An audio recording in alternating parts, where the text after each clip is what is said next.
Bienvenidos a la trinchera de los libros, donde la batalla por llegar a ustedes nunca se detiene, porque en esta trinchera los libros siempre disparan primero. Y en esta trinchera yo sí que marco el lugar. La defensa de la libertad empieza por respetar. Y en la trinchera eso es revolución cultural.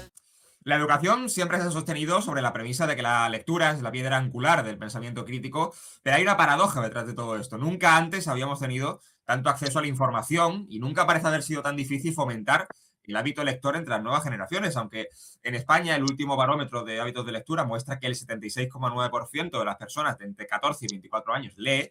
La realidad es que el sistema educativo ha transformado el libro en una obligación para conseguir simplemente una nota. Esto genera una frustración a veces por parte del alumnado que no disfruta de la lectura y que ve ese libro como un obstáculo en vez de como un objeto para disfrutar. Por eso recurren a resúmenes en Internet para simplificar conceptos y simplemente conseguir el 5. Por tanto, lo que hoy vamos a analizar es si el sistema educativo está forzando la desafección hacia la lectura o la está favoreciendo o está impulsando el pensamiento crítico. Con esas lecturas obligatorias, ¿no? Que tenemos que leer todos para selectividad o la ESO, o si desde los centros, bueno, pues se emplean las bibliotecas como espacios de convivencia, también espacios donde se invite a leer, pero sin obligar. Como siempre, para hablar a largo y tendido de esto me acompaña un equipo de primera esta mañana. Rubén Folgueras, nació en Barcelona en 1990, autor de novela negra y fantasía y de 7 obras, entre ellas El filo de Ela, La navaja del silencio y Crónica de Fernébula. Bienvenido, Rubén. Muchas gracias. Ay, tenía ganas de este debate ya. Cristina Gumucio, nacida en Bilbao, en 1961 estudió farmacia en la Universidad Complutense de Madrid y luego ortopedia en la Universidad del País Vasco. En 2008 decidió compatibilizar su profesión con la escritura y en el año 2013 publicó su primera novela, un thriller llamado Pharmachip. Un año después, Tormenta Solar. En 2019, el juego de Dumas. En 2023 publicó Cuarto Poder y su obra más reciente es La última vez que lo vio. Bienvenida, Cristina. Vale, muchas gracias. Carlos Zaile, aragonés, pero vive en Madrid desde hace muchos años. Ha publicado varios libros de ensayos sobre temas relacionados con el comercio y la empresa, pero Siete Perlas, su primera novela autopublicada con el seudónimo Carlos Zaile. Bienvenido, Carlos. Gracias, buenos días. Alejandro Miranda, escritor y docente de humanidades con un doctorado en literatura española, cuya tesis investigó la evolución del arquetipo de la chifera desde Medea y Circe hasta figuras modernas como Glinda. Combina su pasión por la tradición literaria con una perspectiva humanista en sus escritos. Su obra incluye su debut, Crónicas de Fantasía, y la trilogía completa Víctor, la historia de la reina malvada. Bienvenido, Alejandro. Está silenciado. Alejandro, no te Sí, escuchamos. sí, es que se me ha ido sin querer, perdón. Hola, buenos días a todas y a todos. Noelia Alegre nació en Plasencia, Cáceres, en 1978. Desde 2016 participa activamente en diversas antologías poéticas. Con la editorial Mablaz, entre sus obras publicadas destacan libros con Forjadores de Sueños y La sombra de mi sonrisa. Bienvenida, Noelia. Buenos días, Bueno, como decía Borges, la lectura es una forma de felicidad y a nadie se le puede obligar a ser feliz. ¿Os han obligado a leer alguna vez? Empezamos por Carlos. Pues yo creo que no. Yo empecé con Ivanhoe cuando tenía, no sé, pocos años, y luego me encantaban los libros de los 5, y luego ya pasé a Agatha Christie. No recuerdo nunca que un profesor a mí me dijera, léete este libro. Lo que me hacían era ponerme libros delante, en el pupitre, Sí. y teníamos como una hora de lectura cuando en la primaria. Bueno, en mi caso no se llamaba primaria, porque yo soy boomer, pero bueno, para entendernos, ¿no? A mí jamás me han obligado. Alejandro. A ver, siempre lo he disfrutado desde que tenía uso de razón y era de mi clase el único que se tenía, o sea, el único que se leía los libros. O sea, y después me preguntaban a mí el tema de los resúmenes. De hecho, en el instituto tuvimos a un escritor de aquí de la ciudad que vino, se le hizo una entrevista y nadie se había leído el libro menos yo. Entonces, claro, 40, 50 alumnos de tercero de la ESO en plan, bueno, Ale pregunta, que tenemos una hora. O sea, ese era un poquito el nivel, ¿no? Yo creo que el tema de la lectura, si se me permite un poco, quizá habría que enfocarlo de otra manera, como se está haciendo, porque la gente suele ir a ChatGPT a pedirles que le hagan resúmenes y no se lo leen. Ya no solo por el tema de que no les guste porque es obligatorio y demás, sino que a la gente le da mucha pereza y prioriza otras cosas. Pero vamos, eso lo dejamos para más adelante. Perdón, Cristina. A ver, bueno, yo la verdad es que la afición a la lectura, o sea, era a través de mi familia porque mis padres eran grandes lectores y entonces, bueno, pues es algo que empecé, bueno, como dice Carlos, a leer, bueno, pues lo primero, pues lo típico, lo de Tintín y todas estas cosas, los 5, los 7 secretos, Agatha Christie y luego, bueno, pues realmente en el colegio, pues yo no recuerdo que nos obligasen a leer, pero sí, a ver, a mí me ofrecieron una visión en las clases estas de literatura, cuando empezás a leer pues a los clásicos, ¿no? Y te empiezas como a enganchar pues más profundamente en el tema de los libros, ¿no? Pero bueno, esa es mi experiencia. ¿Noelia? Pues yo en la escuela la verdad es que nunca me obligaban a leer. Sí que nos recomendaban lecturas para sacar de la biblioteca y poder leer. Y o sea, que salía de ti, era algo, ¿no? A mí es que siempre me ha gustado leer. Lo típico, pues al principio, lo que pasa yo era la rarita. Yo como sacaba los cómics de Tintín, de Asterix, y luego es que era la rara porque sacaba libros de Gloria Fuerte o poesía para niños. Rubén. A ver, yo he estado en los dos mundos, ¿vale? Sí que es verdad que en mi instituto, cuando era más joven, nos ponían una lectura obligada, sea en catalán o en castellano,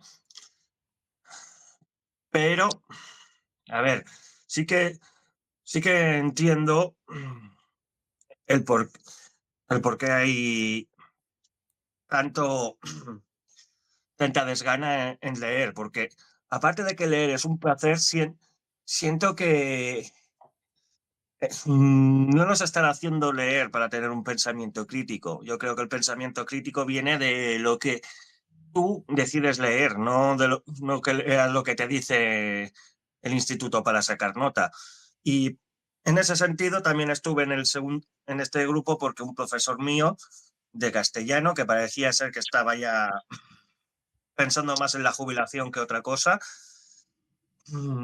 me dijo, tú lee lo que quieras, los demás que lean lo que yo les digo, pero tú lo que quieras. Y mira, me acuerdo de ese año porque me leí El perro de Baskerville, el Drácula, muchos libros del género del terror en aquella época. Claro, el tema es un poco la pregunta que engloba todo este debate: ¿quién impone los libros que tenemos que leer en selectividad, ¿no? La Celestina, Don Juan Tenorio, ¿no? Todo este tipo de libros bueno, que tenemos que leer en la ESO, que algunos son preguntas, ¿no? Obligatorias en selectividad y por tanto hay que leérselo, pero tiramos a veces, ¿no? De resúmenes. ¿A quién le interesa que leamos estos libros, que todos son clásicos, y por qué no leemos libros más modernos? Carlos. A ver, yo creo que es que cuando un profesor que se supone que, bueno, es mucho mayor que tú y además se supone que tiene pues un acervo literario, en fin, se ha preparado sus clases, es profesor de primaria o de la ESO, por algo, no sé, tiene un título, unos estudios acreditados, eh, sabe más que tú en cuanto a novelas u obras literarias, incluido el teatro y la poesía, por supuesto. Creo que tiene más criterio que un chico o una chica de 10 años, de 15, incluso de 20. Bueno, de 20 ya ha podido abrirse al mundo en ese sentido, ¿no? Entonces, a mí es que no me parece mal. Creo que la transmisión del saber a lo largo de la historia ha sido, pues eso, de padres a hijos o de profesores a alumnos, es decir, de personas de más edad con más vivencias. Y lo mismo que tu abuelo te cuenta que si conduces así te puedes estrellar, o como un bisabuelo mío, que si las cabras se van para allá tienes que hacer esto y tal, ¿no? Que era muy divertido aquello, pues creo que alguien con ese criterio, simplemente por edad y porque tiene unos estudios, te puede decir perfectamente, mira, te puedes leer La Celestina. La Celestina es un rollo, yo soy licenciado en literatura, entonces todas esas novelas y esas obras de teatro, esas obras clásicas, me las he leído y luego puedo decir, pues sí está. Pero bueno, si tienes, no sé, 15 años, ese profesor te puede decir, bueno, pues léete un poco para que veas.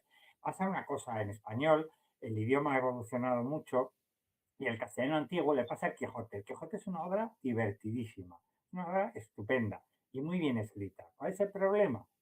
Que está escrito en castellano antiguo, podríamos decir. Es decir, hay giros que son del siglo de oro, del siglo XVI, y no son del siglo XXI, que estamos ahora, ¿no? Entonces, eso es una frontera realmente. Yo no sé si existen obras para niños que lo que hacen es quitar párrafos del Quijote y darte una versión más ligera. Pero no sé si existe alguna que actualice el lenguaje. Claro, ver a Don Quijote hablando tío, tronco, no sé qué, pues a lo mejor no chocaría, ¿no? Pero bueno, es el lenguaje que tenemos hoy día y sería más llevadero. Pero en cualquier caso, sí que creo que hay que acceder al Quijote y leerlo, aunque sea 5 páginas. Así, yo siempre digo, si una novela no te gusta, pues chico, adelanta 50 páginas a ver qué pasa después, ¿no? Sí, pero me refiero al criterio de selección, porque para selectividad siempre como que hay una lectura de por qué esas y no otras. Quiero decir, Ah, hay claro, muchísimas obras de muchos autores que también son buenas obras. Se han elegido unas porque no se han elegido claro. otras. Hombre, Es un Samuel, poco... yo creo que un profesor debería escuchar a sus alumnos, sobre todo si empiezan Exactamente. a ser mayores, con 15 años, con 18. En la selectividad, pues se supone que deberían escuchar para decir, oiga, pues estas obras y ahora vamos a cambiar, ¿no? Y ahora dejamos el Quijote y nos vamos a Lope de Vega. El teatro de Claro. Lope de Vega es muy llevadero. No sé si habéis leído La Dama Boba, es una obra de teatro súper divertida, súper divertida. A mí cuando dice una señora así bien que le enseñan baile y el profesor se desespera porque baila fatal y ella dice que eso no es bailar, que eso es ir por casa dando saltitos, ¿no?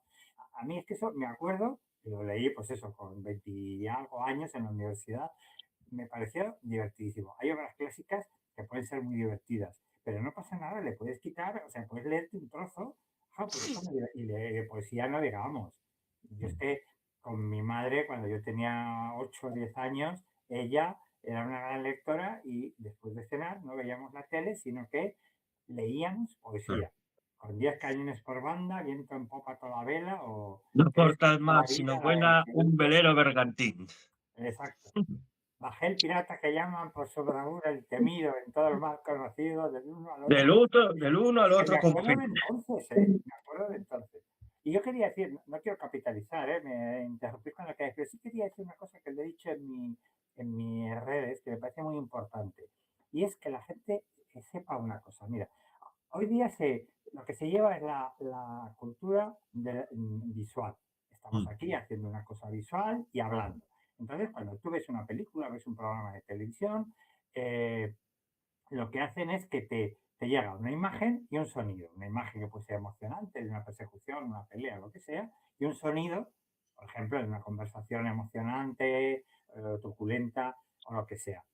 Pero eso te llega por la vista y el oído. Pero fíjate, es que cuando lees, lo que haces es decodificar signos. Porque tú pones una H, pones una P, o te pongo un sonido, no sé, griego, perdón, una letra griega, o una letra árabe, que yo no tengo ni idea de árabe. Y dices, ¿eso qué es? Es un dibujito.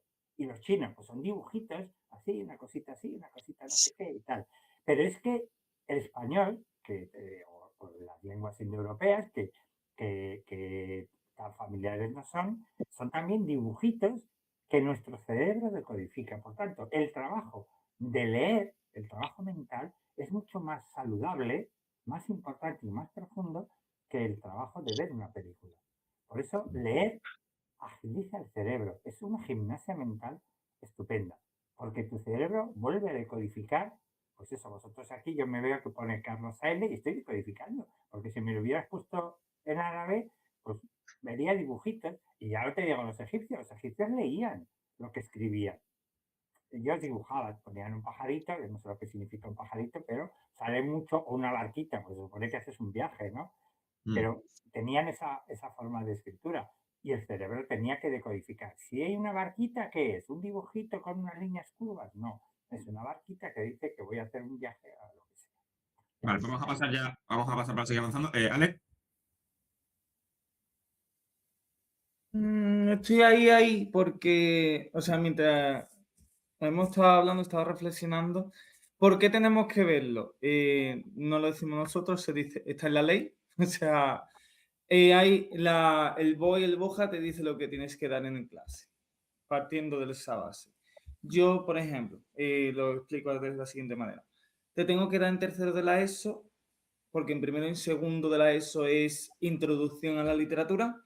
Tercero de la ESO yo ya tengo que empezar con historia de la literatura. Entonces me tengo que remontar a la Edad Media, Renacimiento barroco, siglo XIX, más bien el XVIII. Me quedo en el XVIII, en cuarto de la ESO ya es siglo XIX y siglo XX, si me da tiempo contemporáneo, ya en bachillerato pues es un refrito. Entonces, ¿por qué tengo que darlo? Porque es importante. Porque necesitamos conocimiento de esa cultura. ¿Por qué me tengo que leer la Celestina?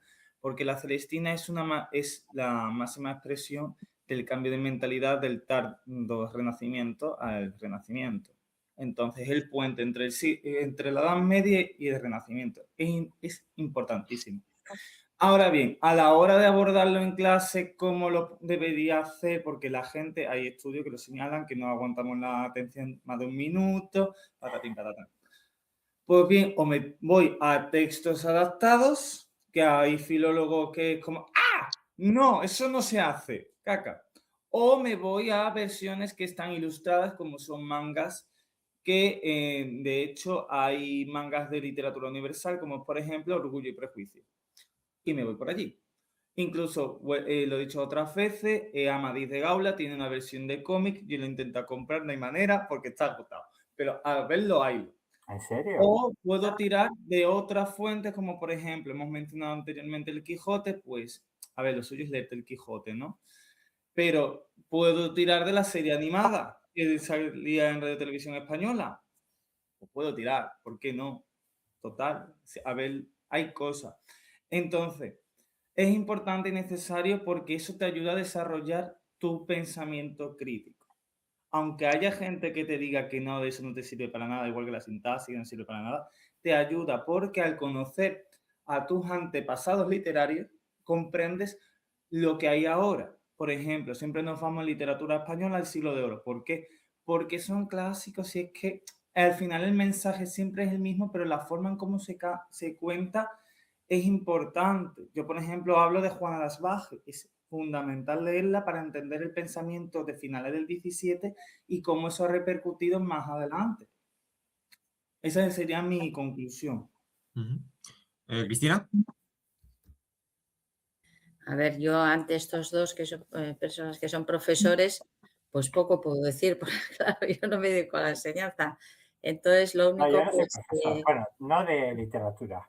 bueno, ya, pero bueno, yo pues sí recuerdo, claro, que de joven, en mi época, se leía todo esto y sí puedo decir que de todas las novelas que he leído y libros a lo largo de la historia, ¿no? De mi vida, digamos, pues sí que me acuerdo de todos estos, o sea, que algo tendría, ¿no? Y me parece, o sea, me parecían buenísimos, porque igual de muchísimos que he leído no me acuerdo el título o lo que sea, y sin embargo, pues de esto sí. Y me parece que igual que el arte y la historia, ¿no? Lo mismo que te enseñan en el colegio, ¿no? Pues la historia que ha sido de nosotros antes y demás, y ves la evolución y la pintura y todo, pues a mí me parece que en la literatura también es importante, ¿no? Pues leer a los clásicos. Pues algo te enseñan, ¿no? No sé, de cómo se vivía en aquella época, del pensamiento, no sé, a mí sí me parece interesante, la verdad. Sí, ¿Noelia? Cristina, mira, ¿puedo Vale, decir sí, una sí. cosa? ¿Un segundo? Sí, venga, Carlos. ¿Voy a interrumpir Adelante, Carlos, sí. Quiero decir una cosa porque me ha gustado mucho eso que has dicho. Has introducido el tema de la pintura. Yo leí unos escritos, unos pequeños ensayos sobre el tema de las cuevas de Altamira, que yo tuve la suerte cuando era pequeño con mis padres de visitarla, no la versión que se ve ahora, que es una reproducción en otro sitio, para preservar los originales. Yo he estado en las cuevas de Altamira, en las auténticas, ¿no? Y esos estudios decían que el hombre antiguo, no sé si era el de Cromañón el que lo pintó, no recuerdo ahora, lo que hacía era, a ver, era un dibujo, como una letra también, era un dibujo y el cerebro de las personas que lo veían entraban a la cueva, que había que entrar arrastrado, no sé si sabéis, ¿no? Porque había muy poca altura, luego lo bajaron para los turistas, pero ahí sentado arrastrado y mirabas al techo y lo que veían eran unas líneas de 2, 3 colores. Y el habitante de esa tribu, de ese pueblo que estaba allí, que veía eso que había hecho el artista, volvía a decodificar y lo que sentía, por ejemplo, era miedo. ¿Por qué? Porque había un bisonte allí y de pronto tenía miedo, como les pasó a los que vieron aquel tren que se aproximaba a ellos en una sala de cine en la película, en la primera película que presentaron los hermanos Lumière cuando se inventó el cine, ¿no? Era una pantalla, los ponían todos ahí, apagar las luces y aparece una locomotora avanzando hacia la cámara. La gente salía despavorida porque pensaban que les iba a atropellar. Bueno, pues viendo el bisonte de las cuevas de Altamira, lo primero que te da es miedo. Es decir, igual que un autor pretende darte miedo, pretende que te rías, que disfrutes, que te interese la vida de un fulanito, de quien sea, de un personaje, de Isabel, un personaje mío, ¿no? O de Gloria. Entonces, eso es lo que se consigue mediante esos signos que lo son el lenguaje y lo son también, efectivamente, una pintura. Tú ves un cuadro de Velázquez, Las Meninas, o ves la familia Carlos IV de Goya, y te produce sensaciones que son buenas para el ser humano. Esas sensaciones, esas impresiones, esa sensibilidad es buena, porque ves el cuadro de la familia de Carlos IV y opinas interiormente. Dices, este tiene cara de tonto. Y esa mujer que se ve ahí, esa quién sería, tan fea, no sé qué, tal. Opinas simplemente como persona, ¿no? Un animal no hace eso. Entonces, también la pintura yo la introduciría, aunque sé que estamos hablando de leer, como un mundo en el que los signos estimulan el cerebro para, de una manera compleja, quiero decir, porque es verdad que una película, pues hay un tío que persigue a otro y efectivamente estás... Pero yo creo que el escabe, no se puede decir esa palabra, la función de excavar psicológicamente, mentalmente, es menor. A mí por eso me gusta más leer un libro que ver una película o mirar un cuadro. ¿Noelia? Bueno, pues yo estoy de acuerdo con lo que ha dicho Cristina y es verdad que antes sí que, a mí por lo menos cuando en la época que yo estudiaba, lo que sí que te daban eran los clásicos que a mí me encantaban. Me encantaba el castellano antiguo y es necesario, pero a la vez que introducían en la nueva literatura contemporánea, que yo al principio detestaba mucho porque no entendía, pero los clásicos son necesarios para comprender todo, toda la trayectoria de nuestra escritura. ¿Rubén? A ver, yo no voy a ser tan técnico como el profesor Carlos aquí presente, o no voy No, a añadir más a lo que todos los demás compañeros han dicho de que es necesario para comprender, no. En mi opinión, la razón por la que la gente ahora recela de los clásicos no es por el castellano antiguo de per se, o de que antes hablábamos rimando todo el rato, ¿vale? Tiene que ver más bien porque algo que he notado en mucho tiempo es que si vas de elitista, provocas cierto rechazo a la gente de a pie que quiere intentar entender o aprender de los grandes clásicos. Por ejemplo, a mí no me hicieron leerme, por ejemplo, el Quijote tal, pero sí que aprendí mucho más, sí que aprendí más de la lectura anglosajón con Jules Verne. Bueno, no era, él era francés, pero sí querría decir extranjero, como Jules Verne, el J.K. Rowling y demás. Michael Ende, por ejemplo, para mí la historia interminable me parece un clasicazo que deberíamos leer los niños.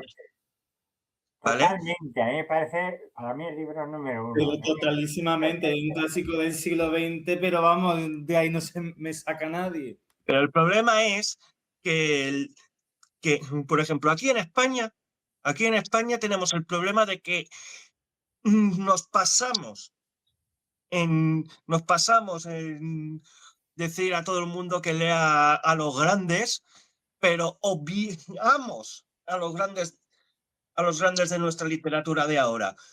Vale, sí, ahora mismo es fácil hablar de Ruiz Zafón, de Reverte y todos estos, pero antes de ellos hay que ser muy ávido lector para saber de esos escritores, pero nos han taladrado mucho la cabeza que con Cervantes, con Lope de Vega, con La Celestina y con todo eso que ha creado rechazo. A ver, yo tengo 2 hermanas pequeñas, ¿vale? Que prácticamente las he criado junto con mis padres y eran muchas de las quejas que tenían era ¿por qué tengo que aprender el castellano antiguo? Y yo creo que no es porque no es útil, al contrario, simplemente creo que ha sido porque nos empeñamos en realzar demasiado un pasado que no era tan perfecto. Claro, Pero cuando... Carlos, Carlos, tenemos que avanzar, ¿vale? Es que si no, no avanzamos. Cuando comentamos como alternativa, ¿no? Que los propios alumnos elijan sus libros, ¿no? Antes comentaba Carlos que, claro, un profesor tiene que tener más autoridad y recomendar al menos, ¿no? Con su conocimiento y su bagaje, ¿no? Esas obras. Pero si el alumno elige su libro, ¿con qué conocimiento y con qué... digamos, cuál va a ser el criterio que va a tener para decidir qué libro quiere leer? O sea, si realmente esa persona no tiene esa afición por la lectura, claro, ¿cómo le orientas al niño o le orientas al alumno para que elija, ya sea un cómic o sea, yo qué sé, un poemario o sea lo que sea, ¿no? Para explicarlo. A ver, yo cuando empecé a leer, sinceramente, mi primer contacto con la lectura fueron Mortadelo y Filemón. Y me parece que todos aquí, y cuando digo todos me refiero a toda España, dudo mucho que no haya una familia española que no haya tenido un Mortadelo Filemón o un cómic de Francisco Ibáñez en su casa. ¿Vale? Pues yo empecé con Mortadelo y Filemón. Yo escuchando los insultos como Pertotas, Merluzo, Cabestro. Mortadelo y Filemón se dibujaron en mi juventud, no en la tuya, ¿sabes? Es decir, estás leyendo un clásico. No, pero es que en mi juventud todavía Francisco Ibáñez seguía leyendo, pero es que escribiendo y dibujando sus cómics, así que imagínate lo que ha durado. O sea, ahora que ha muerto, me da pena para la futura generación que no verá el lado gracioso de nuestra miseria. Claro, pero Ahora, yo quisiera comentar, si me dejáis... Espérate, no podemos hablar toda vez porque si no, Alejandro. Vale, porque estaba escuchando cosas y digo, a ver, vamos a comentarlo. Clásicos en la literatura contemporánea, estamos hablando 20 y siglo XXI. Difíciles, porque para empezar tenemos que saber qué es un clásico. Eso para empezar. No me vale cualquier cosa. ¿Carlos Ruiz Zafón quizá dentro de 100 años sea un clásico? No lo sé. Hombre, y antes, perdona, ¿se puede interrumpir o eso está...? Sí, siempre con orden. Quiero precisar, en mi opinión, yo creo que Carlos Ruiz Zafón no va a necesitar 100 años. A mí hay cosas de él que me gustan y otras que me parecen rollo, pero hablamos de la manera de escribir también. Creo que la Academia de la Lengua también se fija no solo que la historia sea divertida, o sea, Mortadelo y Filemón no puede entrar a la Academia, es un clásico del cómic. Sí, pero Mortadelo y Filemón, por la propia definición de la Real Academia, no entra, porque no es literatura. La propia Academia... No empecemos con eso. Si que aquí soy algo eso, defensor de que el cómic es literatura y más para las, juventudes. Si yo ¿Vale? no te Por digo favor, no empecemos. Yo no te digo, yo no te digo que para tu opinión, pero si nos centramos en ser academicistas de acuerdo con la Real Academia, no es literatura. No es porque, a ver, ahí está. Es que Carlos si nos ponemos academistas, igual a elitismo, ¿vale? Yo siempre he sentido, en mi opinión, y en muchas... Otra cosa es ser academicista, es que no es lo mismo. No es lo mismo, ¿vale? Lo siento por decir. ¿Vale? Es que es esto, ese margen, ese comportamiento de... A ver, Rubén, deja hablar a Alex, que solo puede ser elitista, que tú lo has definido muy bien, y otra cosa es ser academicista. Un académico es el que se ciñe a un código de normas y que hay una investigación detrás en base a la ciencia. Ojo, cuidado que no es lo mismo. Yo por leerme Ana Karenina, yo no me voy a creer superior a ti, en ese sentido. Eso lo podemos entender. Vale, me voy con Carlos Ruiz Zafón, voy por partes, ¿vale? Carlos Ruiz Zafón es un primer ejemplo. A día de hoy no podemos tener certeza de que puede ser un clásico porque las cosas cambian muy rápido. En menos de un año se publican un montón de libros que no sabemos qué va a pasar con ellos. Y es verdad que la Real Academia tiene en cuenta tanto la historia, que es lo que se cuenta, con cómo se cuenta. Vale. Pero, por ejemplo, vuelvo a decir, Carlos Ruiz Zafón es un ejemplo. Yo no sé si dentro de 50, 20, 30 años va a seguir diciendo a la gente, ¡uy, me gusta Carlos Ruiz Zafón! Igual que pasa con Laura Gallego, que son autores y autoras. Hablo de lengua española que han sido relevantes, pero claro, no sabemos si tenemos proyección a futuro, porque para que sea un clásico tiene que tener repercusión en distintas generaciones. Que, por ejemplo, ¿por qué decimos tantos clásicos como Michael Ende o El Principito y esas cosas?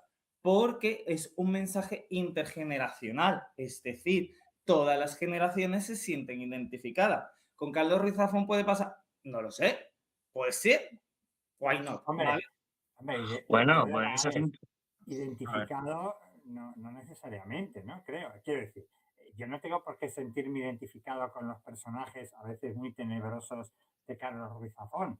Sin embargo, Pues sí, sigo con su el historia, mensaje. pero yo desde mi barrera, es decir, desde mi ventana, con mi cristal, y que ver lo que hacen, ¿sabes? En cambio, con El Principito, pues sí me hubiera gustado estar ahí, y me parece una gran historia. Y la historia Claro, pero interminable ya no digamos. entendemos que es con el mensaje con el que te sientes identificado. Porque con La Dama Boba yo no creo, o con La Vida del Sueño, tú no te vas a sentir identificado con Segismundo, ¿no? No, claro que no. Lo que pasa es que con ellos hago como si viera a unos vecinos ridículos, no sé, que sacan la basura a deshora o que tienen al gato, pues no sé, le ponen flores en esto, no sé si se lo haces tú a Hombre, tu con La gato, Vida del Rubén. Sueño no sé yo, ¿eh? ¿Eh? Con La Vida del Sueño no veo yo tanto el tema No me puedo sentir identificado a con ver, la si nos filosofía de ponemos La en Vida del plan, Sueño. si nos Con la ponemos dama en boba, plan no, con la de, dama boba es que es una dama boba y Sí, igual que la depende del desheredada nivel, de esa Galdós, es la historia. igual. Mira, ¿Eh? el otro día me encontré una mujer en el centro que era tal cual sacado de la desheredada de Galdós. De esa escena del padre que está delante de la columna, pues, haciendo como si estaba en un espejo, pues la señora delante de un árbol. Digo, es que Galdós a lo ver, estaría disfrutando. A ver, a Sí, ver, que nos hemos vamos a robado el dejar hablar micrófono, a Cristina y robado Noelia. el Vamos a dejar hablar a micrófono Cristina. y a ellas dos las Rubén, tenemos. Rubén, escúchame, por favor, espérate. Vamos a dejar hablar a Cristina y Noelia que no han hablado. Cristina. Yo ya os he comentado mi opinión, o sea, te quiero decir que no sé, lo que dice Rubén, pues igual a él, ¿no? No sé, quizá pues no le gusta, ¿no? Esto, y quizá igual debería haber una diversidad, ¿no? O sea, quizá el plan de estudios actual igual podría mezclar un poco, intercalar, ¿no? Un poco de lo clásico y un poco más moderno, no lo sé, para intentar llegar a más gente, ¿no? Y que los estudiantes pues cojan más afición por la lectura, pues quizá. Es que como la sociedad ha cambiado tanto y nos está cambiando el mundo muchísimo, ¿no? También con todo el tema digital, con todo el tema de la IA, con todas las cosas que tenemos en este momento, pues no lo sé, quizá el sistema de enseñanza tendría que mezclar un poquito, ¿no? Pues no lo sé, ¿Noelia? no sé. Sí, Los yo estoy de profesores, es decir, ¿eh? Estoy de acuerdo, se tendría que mezclar.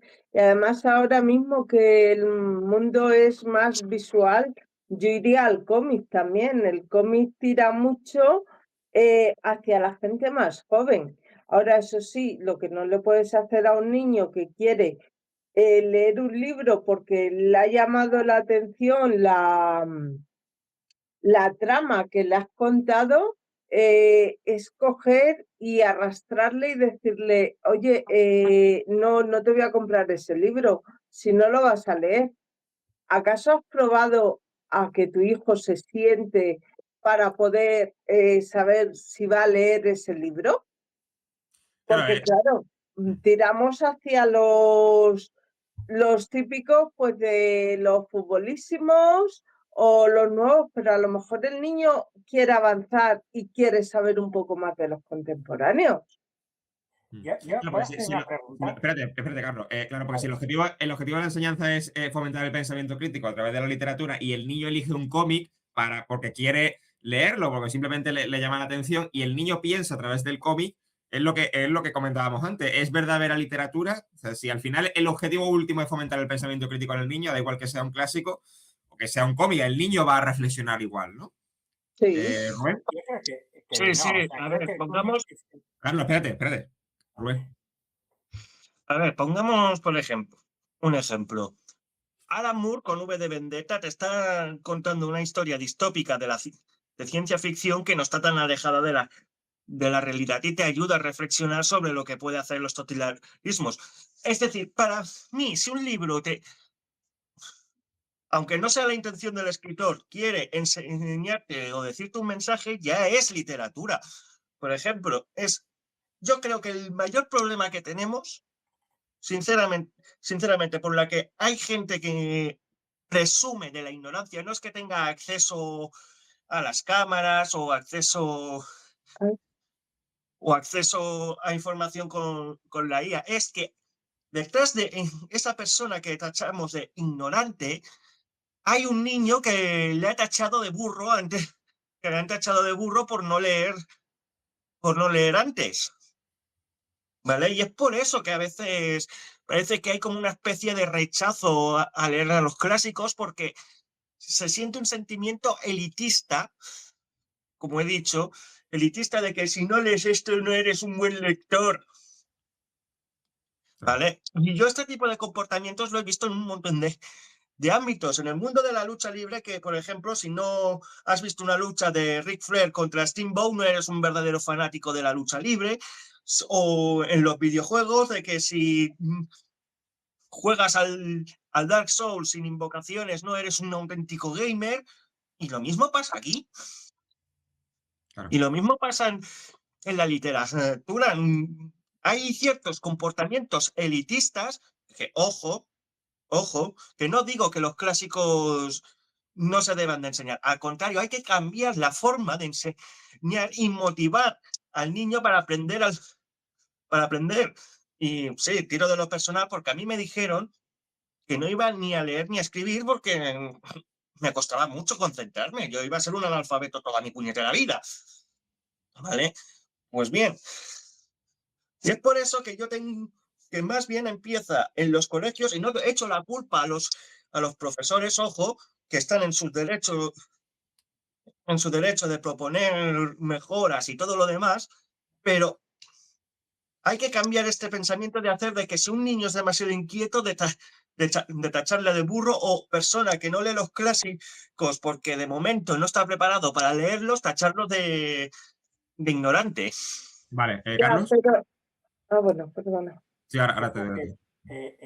siguiendo un poco el hilo, que has abierto varios hilos, como se dice ahora, Rubén, el cómic a mí me parecería, yo la definiría como antesala de la literatura. ¿Eh? Aparte, es decir, porque tenemos una imagen que tiene que estimularte, es decir, Mortadelo y Filemón, ¿no? Pues cuando Mortadelo se disfraza, pues eso, muchos niños querrían disfrazarse cuando les pasa algo, por ejemplo, de pájaro para volar y evadirse de una situación comprometida. Hacia la antesala. Pero la literatura, cuando no tiene dibujitos, y todos hemos leído también novelas que tenían un dibujo y veías al personaje haciendo lo que fuera, ¿no? Se dibujaba. Eso está muy bien para ir entrando, ¿no? Pero como yo creo desde hace bastante tiempo que leer es decodificar signos complejos y que eso ayuda a mi cerebro, ¿no? Pues creo que el cómic puede ser la antesala y luego tienes ya que pasar al libro, que puede ser tener ilustraciones, y luego tienes que pasar a imaginártelo tú todo. Es decir, ¿cómo será Rubén si simplemente me lo describe? ¿Cómo será Alex? ¿Cómo será Noelia? ¿Cómo será Cristina? ¿O cómo Samuel? Simplemente con una descripción, ¿no? Y cada uno se imagina, pero eso es la imaginación y eso es lo que creo que hace avanzar a la humanidad. La imaginación para componer pues figuras o inventos o lo que sea que realmente no existen, pero pueden estar en nuestro pensamiento, nuestro cerebro lo puede elaborar. Por eso creo que la literatura, el leer libros, hace que ese cerebro se ponga en movimiento y puede ayudar a muchas cosas. O sea, puede ayudar. Mira, yo tengo un cuñado ingeniero que lee poco, ¿no? Y siempre digo, "Ja, es que con los ingenieros no se puede, porque es que lo suyo son matemáticas y tal". En parte es verdad, ¿eh? Conozco varios ingenieros, ¿eh? Y les digo, oye, tenéis que leer un poco para salir un poco de vuestro mundo de 4 por 2 8 y así, ¿no? Entonces, creo que sí, que es importante leer, que los cómics serían la antesala y que de ahí tienes que pasar a la historia interminable, que no es un libro para niños, es para adultos, pero nos hace sentirnos otra vez niños. Yo cuando la leí por primera vez tenía 30 años, el libro lleva ya tiempo, editado, y la verdad, 30 años no, tenía menos, y me encantó. Perdona que Vale, te interrumpa, Noelia, Carlos. espérate, que quería hablar Noelia y ahora te doy a ti la palabra, Rubén. Noelia. Vale, sí, yo estoy de acuerdo con Rubén. De hecho, ahora mismo para fomentar mucho a los clásicos, están reeditando los clásicos, pero con tipo cómic. Pongamos Poeta en Nueva York, pongamos El Quijote, cualquier clásico y adaptándole el tema del castellano antiguo para que a la gente le sea más fácil entenderlo. Que sí que está muy bien el castellano antiguo, pero creo que para muchos jóvenes les cuesta mucho. Entonces yo pienso que sí que es una manera de fomentar la lectura. Vale, Rubén, muy breve. A ver, voy a ser breve. Yo no opino que los cómics sean la antesala, más bien van a seguir porque la literatura la tenemos al alcance y podemos leernos un libro las veces que queramos. Pero el cómic también tiene que considerarse como tal, como literatura, no solo porque ayuda a jóvenes a empezar a leer, sino porque también nos ofrece a nosotros, a los adultos, otra forma que, como dice el profesor Carlos, descodificar nuestra imaginación. Vale. Estoy convencido, que ayuda. Yo quería. Decodificar signos. Porque yo- de verdad que, ¿qué es una palabra? Tú mira tu nombre, un palito, otro palito. Lo tengo que decodificar. O sea, mi perro no sabe leer tu nombre. Y lo he intentado enseñarle a leer. Tiene 8 años y no avanza nada. no avanza. Pues algo será. Quería introducir otra idea, ¿No? porque claro, me da la sensación de que falta diversidad y también faltan como autores locales. No sé si a un niño le puede interesar más leer un libro si es de su tierra, si es de su ciudad, por ejemplo, que leer a un libro de un autor extranjero. Y si el niño tiene otras inquietudes, quizá falte diversidad. Yo quería introducir la idea de si hacen falta en las aulas, que quiero saber vuestra opinión, libros de temáticas LGTB. No sé si la inclusión es necesaria, porque hay gente que critica que es adoctrinamiento y demás, si creéis que es necesario o no hace falta. ¿Carlos? Sí, perdón. Espérate, vamos Carlos primero y luego tú, Ale. ¿Quién va? ¿Carlos? Tú, A Carlos. ver, a ver, yo es que se puede hacer una novela con temática LGTBI, pero una novela, no sé si estamos hablando de eso, como una poesía o una obra de teatro, es una obra de imaginación en la que los personajes tienen sus opiniones y el autor también, aunque el autor puede quedarse un poco entre Pinto y Valdemoro, como dicen aquí en Madrid, ¿no? Es una expresión muy, supongo que no sé si la conocéis los jóvenes. Entonces puede quedarse entre dos aguas y no mojarse mucho el autor, sino simplemente hacérselo decir a los personajes. Puede decantarse por un lado o puede decantarse por otro. Pero eso siempre es una novela. Otra cosa es que tú hagas un ensayo sobre el movimiento LGTBI o los derechos LGTBI, eso es completamente distinto. Ahí ya estás claramente diciendo, miren, yo opino que sí, por tal y tal y tal y tal, y hacer 200 páginas sobre eso. O opino que no, por tal, tal y tal. Pero lo nuestro yo creo que es el mundo de la literatura. Es el mundo de la mentira, en el sentido de que contamos una historia que normalmente no ha sucedido, porque incluso aunque haya pasado algo, siempre el autor lo va a modificar. Quiero decir, vamos, que siempre, aunque cuentes la historia de tus padres que les pasó no sé qué, o de un amigo y tal, bueno, siempre metes cosas distintas, ¿no? Que no son exactamente lo que sucedió, en mi opinión. Sí, sí. Vale, ¿Ale? Sí, completamente hace falta, porque de lo que no se habla no existe. Eso se dice, lo decimos muchísimo en filología, que es necesaria la representación, siempre, tanto del colectivo LGBTQ+, como de otros aspectos como pueden ser las neurodivergencias. Por ejemplo, yo siempre lo comento con gente, o incluso cuando el tema he dado clase, de que se le dan novelas como la saga de Rick Riordan, que los personajes son disléxicos, TDAhicos y también del colectivo. Es importante. Al final, de todas maneras, aquí quizá haya discrepancias. La literatura, como todo objeto cultural, no deja de ser un objeto político. Entonces, en estos tiempos lo que estamos viviendo de un retroceso de derechos sociales, es necesario dar esa visibilidad, porque no van a desaparecer. Son este tipo, bueno, de personas y tal, nos acompañan desde muchísimo tiempo.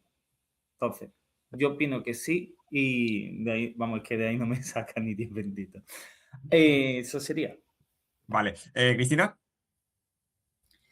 A ver, yo opino como Carlos, no, yo vuelvo a decir que yo no estoy en el mundo de la enseñanza, pero creo que, bueno, que, a ver, esto es una cosa que está a la orden del día y que no lo veo tampoco obligatorio que tengan que leer una novela, ¿sabes?, escrita sobre esto. Si aparecen esos personajes, fenomenal, pues muy bien.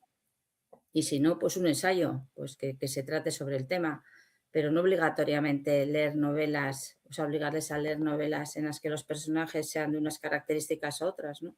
Porque al final, Claro. pues, la literatura es libre, ¿no? ¿Noelia? Sí, yo opino que sí, que es necesario darle visibilidad. Ahora, no es obligatorio, pero sí es, lo veo un poquito obligatorio en el sentido de darle esa visibilidad o hacerlo de una manera crítica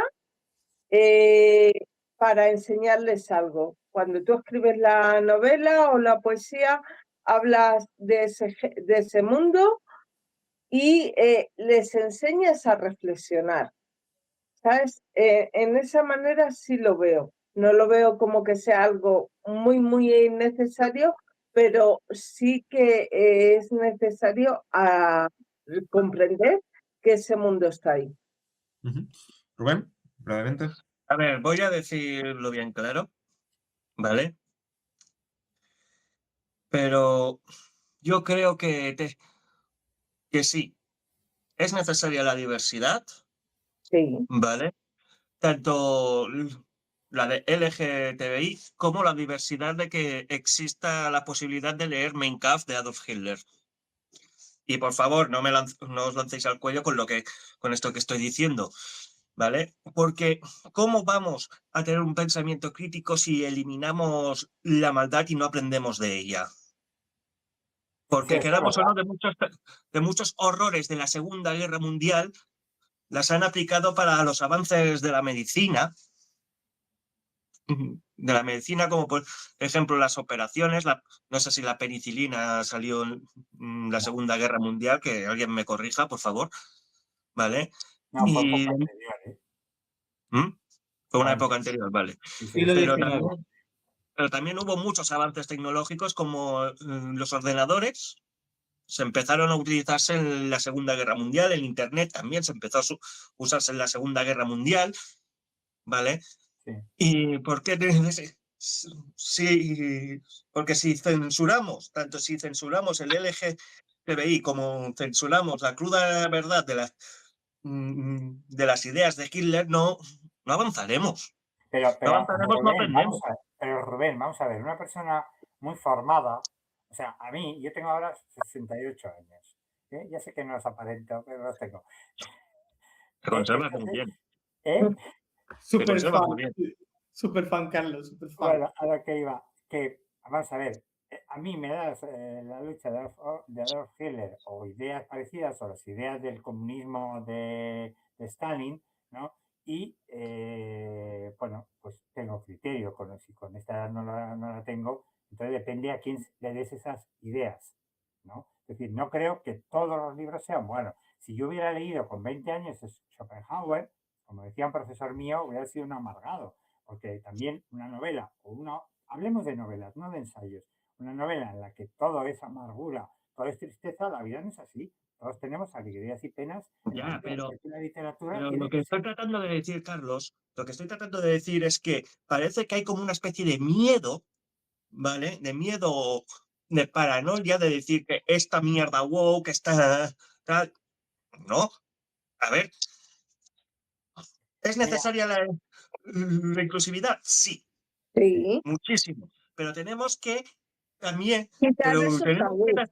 yo creo que no. Quiero decir, hay ideas que no son buenas en sí, como por ejemplo la tortura de la Edad Media, ¿no? Algunos de los postulados de la Inquisición, del Santo Oficio, una institución que se fundó en la Iglesia Católica, que sin embargo lo que hacía era un tema intelectual. Decía, este hombre es hereje o no, va contra la religión o no, y era el poder civil el que se ocupaba de la pena que le iban a imponer, por ejemplo, quemarlo en la hoguera tranquilamente.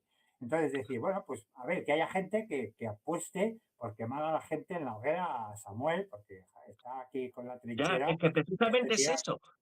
Que hay una especie de caza de brujas pero con lo casi que no se entran representan los diciendo LGTBI eso.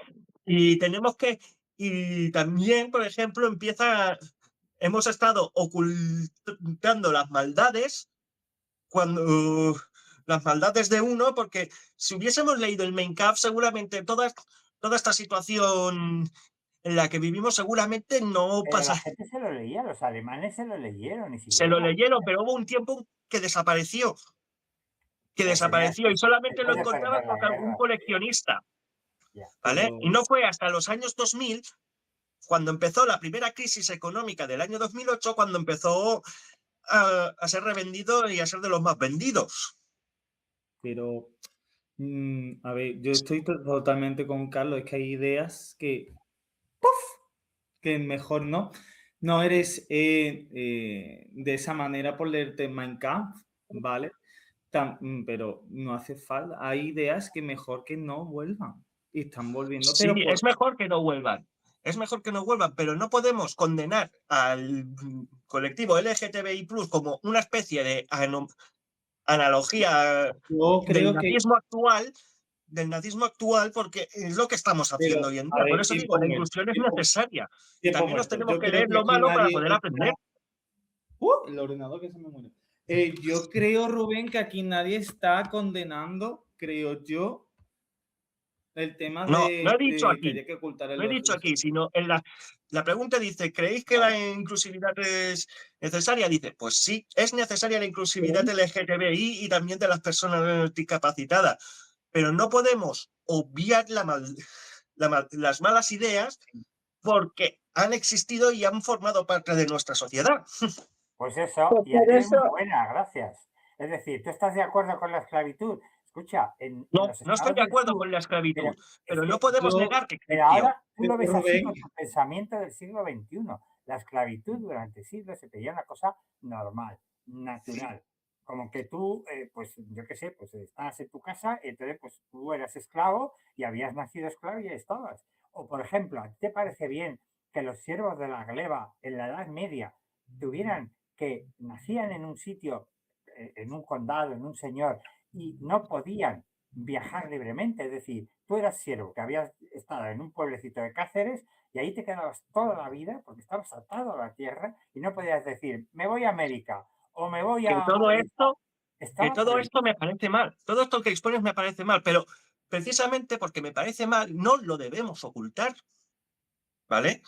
Al igual que debemos dar, dar visibilidad a los Sí, no ocultar problemas y de las tampoco personas del exaltar. colectivo, Sí, también tenemos que ver A ver, Cristina, vamos a dejar hablar a Cristina. que te digo que eh, no ocultar y tampoco exaltar, o sea, Vale. normalizar, es decir, que pueda haber una variedad de libros con diferentes tratamientos y demás, pero sin exaltar tampoco ni ocultar, o sea, libertad de, a esto, pero a Pero eso me una libertad de refiero, pregunta. que no expresión. tenemos que yo si fuera A ver, a ocultarlo. ver, a librero, ver. yo si fuera Eh, librero, no pondría a lo mejor mi lucha de Adolf Hitler en mi librería, sinceramente. Quiero decir, ni yo porque tampoco. es que se decía, en democracia todas las ideas son buenas y pues no, en No, democracia no todas no. las ideas son buenas. No, porque algunas ideas pueden ir en contra de la propia democracia, que es exactamente. el Igual mejor de los malos sistemas. A ver, Eh, Ale, y terminamos, ¿no? apostillando una cosa, lo que acaba de decir Carlos, que estoy 100% de acuerdo, eso es una falacia lo diré, se me ha olvidado el nombre, eso es una falacia, de todas las opiniones son válidas, ¿no? Si tenemos un límite que no podemos ir contra los derechos humanos. Si Mein Kampf, por ejemplo, va a atentar contra los derechos humanos, igual que lo hace el machismo y los otros pensamientos, sobre todo esto que está en auge, tenemos que poner una bandera, o sea, una línea roja que no se puede traspasar. Quiero decir, son derechos En sociales. eso estoy de acuerdo contigo. Claro. En eso estoy de acuerdo Y hay contigo. que avanzar. ¿Vale? Mira, Pero la claro que hay que tortura, avanzar, pero no tenemos la no tortura tenemos para que ejemplo, idealizar España demasiado el pasado. duró Pero es hasta el que no es, siglo vamos a ver, XIX, pero es en un el que el sector de la Marqués de sociedad. Beccaria, un jurista, escribió en contra de la tortura para arrancar a las personas detenidas la verdad. Y él escribió un libro, el Marqués de Beccaria, no me acuerdo del título del libro, pero el Marqués de Beccaria, la gente que ha estudiado Derecho, es famoso. Y dijo, no, la tortura no sirve, porque a base de tortura el tío dirá lo que queréis que diga, y no tendremos la verdad. Y fue uno de los grandes artífices, al menos en España, que escribieron contra la tortura y contribuyeron a que la tortura en detenidos, en dependencias policiales, digamos, en las cárceles de corregidor, como se llamaba en la época, durante todo el siglo XIX, se llamó así al gobernador, ¿no?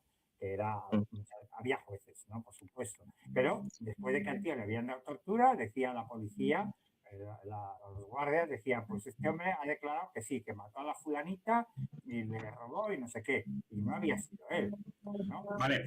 Terminamos ya, tenemos que dejarlo aquí. Ha sido un placer contar con vosotros, por supuesto con dos profesores que tienen mucho conocimiento. Yo creo que Carlos seguiría hablando una hora más. Ha sido el rodaje más intenso que conozco. No se puede, no se puede. Es lo que tenemos. Yo he sido profesor, pero no he sido de literatura, ¿eh? Yo Sabe mucho de literatura. Te tienes que venir más a los debates de la universidad. Yo ya me voy del sector por cómo está ahora mismo, vamos, o sea. Así que a seguir fomentando el pensamiento crítico es lo que hacemos en la trinchera, o sea que desde aquí ya lo hacemos, pero por supuesto en las aulas, los que estáis en ella, es importante que lo sigáis haciendo. Así que muchas gracias a Carlos, Alejandro, Cristina, Noelia y Rubén por habernos acompañado esta mañana. Un placer. Y seguimos para otro debate en el grupo. Venga, gracias.